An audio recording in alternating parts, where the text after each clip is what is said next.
Bonjour à tous, nouvelle petite vidéo d'autonomie.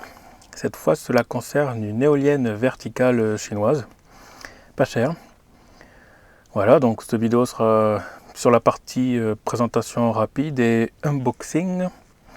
Voilà, donc c'est pas super intéressant pour vous, je pense. Seulement, moi ça me permet de vous donner quelques explications en fait sur... voilà, donc pendant que je déballe le carton, je pourrais vous donner quelques infos sur pourquoi cette éolienne, tout ça. Donc présentation rapide, c'est ce qu'on trouve un peu partout à pas très cher. Voilà, donc en fait j'étais sur le téléphone et puis j'ai eu une offre Wish sur ce genre d'éolienne là. Elle était à 150 balles, alors je trouvais que c'était pas cher, parce que ça faisait longtemps que je voulais commander celle-là. Donc voilà, puis au final en fait sur ces discounts il y en avait une encore moins chère. Bon, les frais de port compensaient un petit peu, donc on tourne autour aussi de 150 € pareil. Mais voilà, pour 300 watts, ça me paraissait pas mal. Donc apparemment elle n'est pas de très bonne qualité d'après ce que Christophe48 a déjà testé. Elle ne produit pas grand chose. Donc je vous conseille d'aller voir sa chaîne si vous voulez déjà avoir un petit aperçu sur les performances de ce genre d'éolienne là. Mais lui c'est plus pour du 12 volts apparemment. Moi ce serait plus pour du 24. Donc je ne sais pas si c'est le même générateur ou pas. Mais voilà, donc ce sera l'occasion de faire des vidéos là-dessus. Parce que c'est quand même important. Voilà, j'aimerais bien qu'on ait un secours pour le photovoltaïque, si jamais il fait pas beau. Voilà, donc ils appellent ça générateur de vent. Ils n'ont pas traduit éolienne, parce que ça vient traduction de l'anglais. Approximatif, on va dire. Voilà, un système 5 pales, 300 watts et un contrôleur 24 volts intégré. Donc voilà, je vais payer 152 €. Donc, je trouvais que c'était pas cher par rapport à ce que je voyais d'habitude. Donc voilà. Donc le petit carton est là, je vais commencer à déballer. Alors pourquoi est-ce que j'ai commandé une éolienne? C'est simple, pour rappel on est donc en autonomie électrique, on vit sur panneaux solaires et batteries, et des fois, surtout en hiver, ça arrive qu'il n'y ait pas de soleil pendant plusieurs jours. Et donc là, pour avoir du courant, c'est un peu compliqué, parce qu'on est obligé d'allumer le groupe électrogène, du coup, de brancher un chargeur standard dessus. Moi je vous montrerai ça, je pense, dans d'autres vidéos, pour vous montrer un peu le système. Voilà.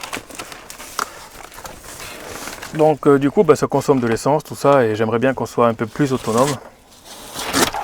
Puisque acheter de l'essence, c'est pas vraiment de l'autonomie, forcément. Donc voilà. Alors,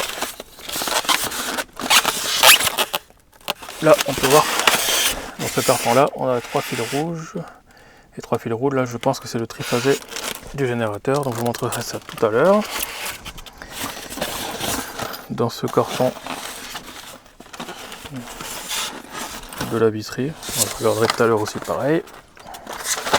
Et là on a les pales. Bon, déjà elles sont pas mal emballées, et malgré que le carton a été défoncé, à certains endroits le carton a été déchiré en fait. Il est complètement, voilà, il est tout pourri. Alors je vais les sortir de là-dedans.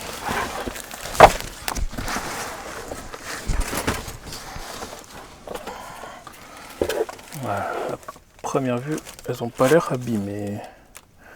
Donc c'est déjà pas mal.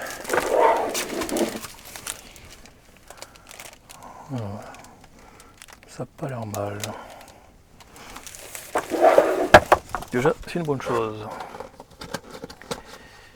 Alors on a la notice qui est là.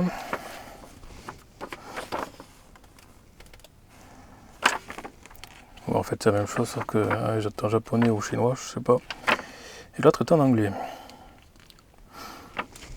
Donc on a ce carton là, je pense. Je pense que c'est tout ce qui est quincaillerie. Et l'autre c'est la génératrice. Bon, on va ouvrir ça. Donc voilà, normalement avant d'installer une éolienne, il faut faire une étude de vent sur une année pour vérifier que ça va bien produire. Il faut l'installer suffisamment haut. Alors en dessous de 12 mètres de haut, en fait, on n'a pas besoin d'autorisation de la mairie. Sauf peut-être les sites classés, tout ça quoi. Mais en temps normal, pour un particulier lambda, on va dire, on n'a pas besoin de s'embêter à faire de déclaration à la mairie. Donc j'aurais quand même demandé pour voir si ça gênait, mais apparemment non. Après il faut voir par rapport aux voisins, tout ça, bien sûr toujours. Mais voilà.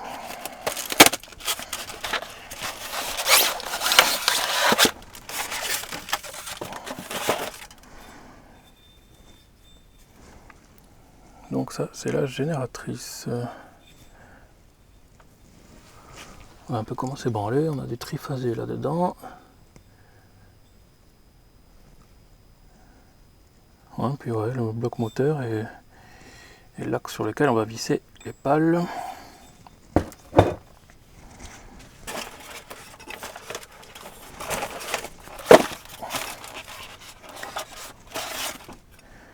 Donc voilà, pour cette éolienne, on n'attend pas enfin on n'espère pas qu'elle sorte 300 watts, il ne faut quand même pas exagérer.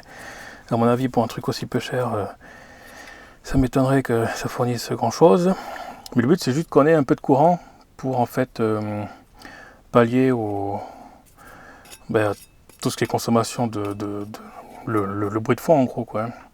Le frigo par exemple qu'on voudrait essayer de laisser se brancher cette année, cet hiver. Parce qu'en principe chaque hiver on le débranche parce qu'il consomme quand même pas mal. Voilà, donc ça c'est le disque qui viendra de l'autre côté. Je pense qu'il vient prendre en sandwich en fait les pales là dedans. Et puis la visserie qui est là.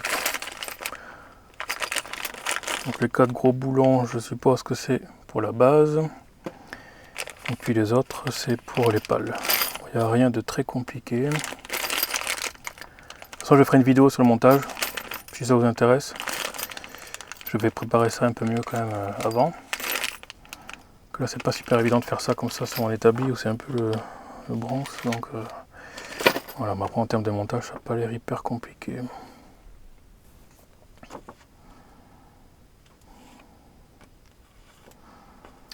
Voilà. Donc cette éolienne, on espère tirer 30 watts au moins, ce serait pas mal. 30 watts ça fait 1 ampère de charge.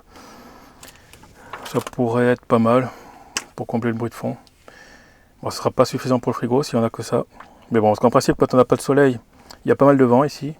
Enfin voilà, quand je suis au potager et que je veux faire des vidéos, souvent je suis emmerdé parce qu'il y a le souffle du vent sur le micro, donc ça fait des bruits parasites. Voilà, alors est-ce que c'est suffisant ce vent pour faire tourner cette éolienne, qu'elle produise quelque chose, je sais pas. Justement, ce sera le but des essais. Hein. Je vais faire pas mal d'essais là-dessus, pareil. Puis on verra ce que ça donne. Donc voilà, cette éolienne sera là pour pallier au soleil si jamais. Puis voilà, hein, en principe, s'il fait pas beau pendant une semaine, c'est que vraiment le temps est pourri et qu'il y a du vent. Voilà. En tout cas, chez nous, c'est comme ça. Du coup, j'espère que ça permettra d'éviter le groupe électrogène pour avoir un minimum de courant. Bon ben voilà, je pense que c'est fini. Hein. Ça c'est peut-être le contrôleur. Voilà. Voilà quoi. Bon, c'est un contrôleur 12-24. En fait, c'est peut-être exactement la même chose que Christophe 48 du coup, qui lui utilise peut-être en 12 volts et nous sera en 24. Au final, voilà quoi. Il n'y a rien de bien compliqué. On branche les 3 phases là-dessus, la batterie là, puis voilà.